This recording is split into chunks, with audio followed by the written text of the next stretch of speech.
Hello, chasers! As we head towards the second half and finish line of another financial year, it's almost time to take off those sunnies and turn our gaze to the end of 2024. For those of us drawing a pension, that means one thing: revisiting those annual minimum pension requirements.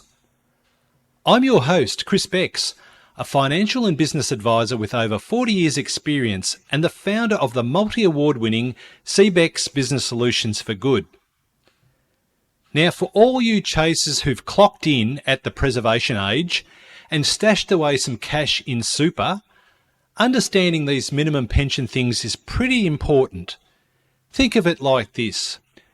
Once you hit that preservation age, you can tap into your super as a regular income stream, sort of like a rainy day fund for your golden years. But to make sure that that rainy day fund lasts longer than the Collingwood's last premiership, the government throws down some rules about how much you got to take out each year. Because this is a financial planning topic, as an authorised representative of Interprac Financial Limited, I'm obliged to give you this general advice disclaimer before we begin. The information provided is for educational purposes and is general advice only, as we did not take into account your investment objectives, financial situation or particular needs. Before making an investment decision on the basis of this advice, you should consider how appropriate the advice is to your particular investment needs and objectives. You should also consider the relevant product disclosure statement before making any decision relating to a financial product. Chris Becks is a director of CBEX Financial Solutions and an authorised representative of Interprac Financial Planning Proprietary Limited, AFSL 246638. Okay, now that is done, let's dive into this episode. So what are these bare minimums? The bare minimum pension requirements basically say you must withdraw a certain percentage of your super balance every year as pension payments. The amount you must take out changes depending on your age, like some kind of financial fitness ladder. The older you get, the more you must pull out, making sure you have enough cash to keep those bills paid and the dreams achievable. Think of it like this. These minimums are there to set a base level for your retirement income, like a safety net. But hey, if you're feeling flush and need a bit of extra spending money, you can always take out more than the minimum. Now remember, you are the boss of your super.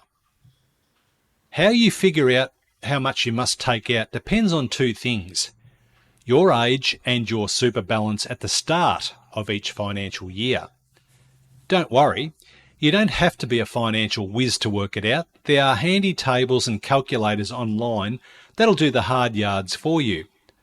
But for those of you who rely on that minimum pension to keep the wheels turning, listen up. Skipping out on those withdrawals can land you in hot water with tax penalties and even losing access to benefits like the age pension. Not ideal, hey? We all can recall how things got a bit out of whack during the COVID-19 debacle. Remember when the world went a bit pear-shaped? Yeah, well, our pension and super systems did a bit too. This year, however, we're seeing a shift back to the pre-pandemic normal when it comes to those minimum pension percentages.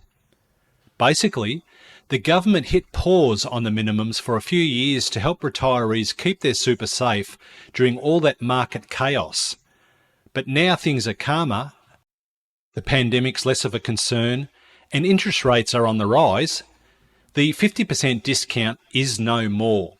So if you're in the pension phase of life, it's important to get your finances sorted and wrap your head around these mandatory pension payments, especially with the return to those regular minimum percentages. Planning is the key here.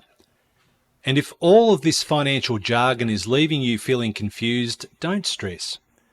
Talking to a financial advisor can help you navigate the superannuation jungle and make sure you're ticking all the right boxes with those minimum pension requirements.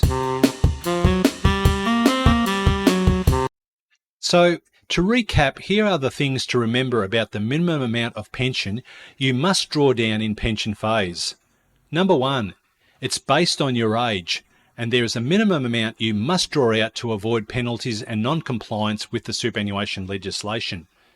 Number 2, do some calculations based on what you need to live on and ensure that the minimum amounts at least cover these expenses.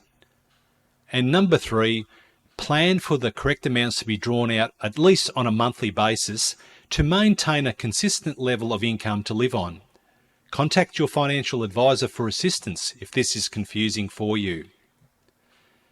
As with any financial planning or matters relating to tax, to ensure a smooth transition and make informed decisions, always get some advice from an expert before you do anything.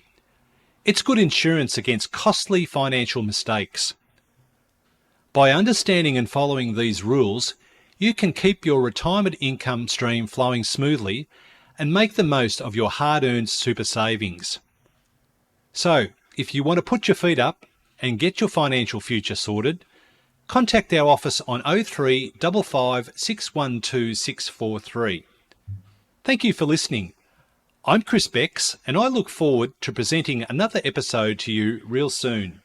If you enjoyed this episode and you'd like to help support the Chasers channel, we would love you to share it with your business friends and colleagues, post about it on social media, or leave a rating and review. To catch all the latest from CBEX Business Solutions for Good, follow us on Facebook at facebook.com/CBEX, Instagram at CBEX, and on the internet at cbex.com. Thanks again, and we'll be sharing new info with you on our next episode.